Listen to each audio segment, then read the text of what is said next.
So we're going to start our journey inside of Earth. Earth is a really difficult thing to explore. Now, I'm not talking about the surface, I'm talking about rather inside of Earth. Somebody raise your hand and tell me, why would it be difficult to study deep inside of Earth? Mikey? Because of the heat. Okay, what else? Avon, what do you think?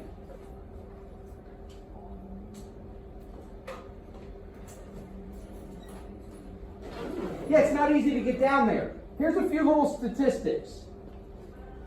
The deepest a human has ever been is only about 7,200 feet below Earth's surface. Okay? Deep inside of a cave. 7,200 feet below Earth's surface. Now, that's pretty far when you consider a football field's 300 feet. Okay? That's pretty deep. However,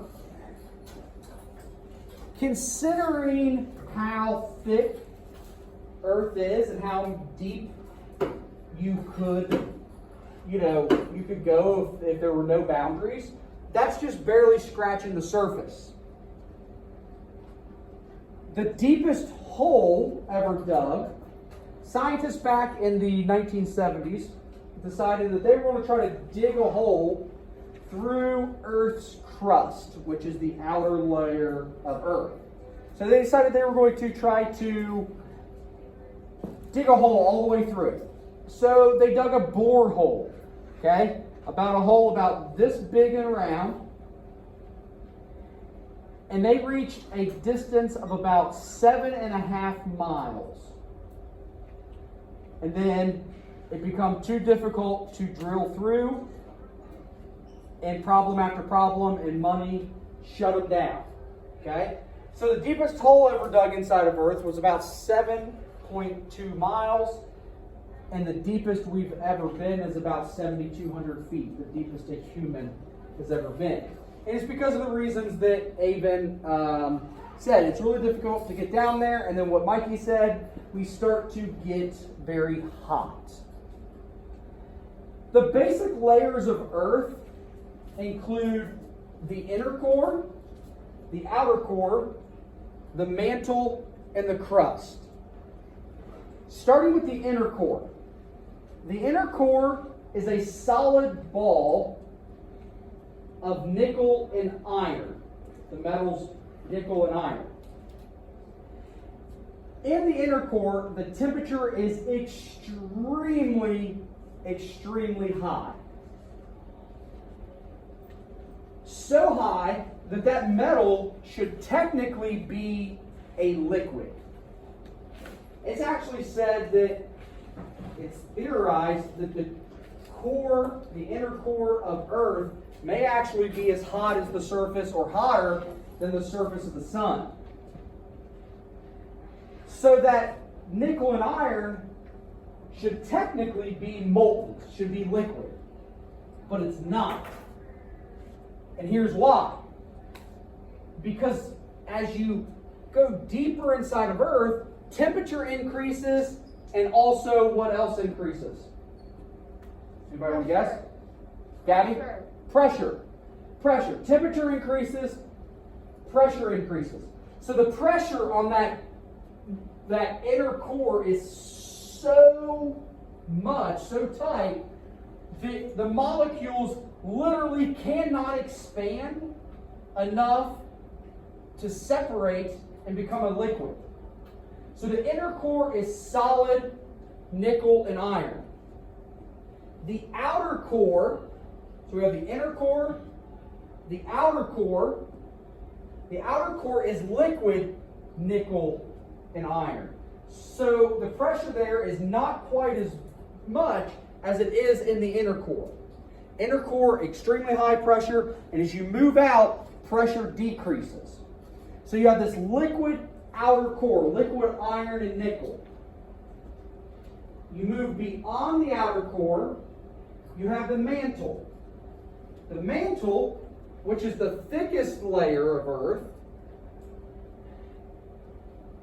is solid rock. However, it does something really tricky. It acts as if it was a liquid. It is so hot that the rocks start to flow and move as if they were liquid. So you get what is called convection currents in the mantle, where the solid rocks start to rise and fall, churn inside of the mantle, causing convection currents. And then above the mantle, you have the thinnest layer, which would be the crust, Earth's crust. So let's review. Inner core, outer core, mantle, crust. Somebody raise your hand and tell me which layer has the highest pressure. Which layer of Earth has the highest pressure? Which layer of Earth has the highest pressure? Jaden? Inner core. Inner core. Which layer of Earth would you say has the highest temperature? Which layer of Earth has the highest temperature? Outer core. Nope. Which layer would have the highest temperature? The inner core. Okay? Inner core. Highest pressure, highest temperature. Which layer do we live on? Which layer do we live on? Which layer do we live on?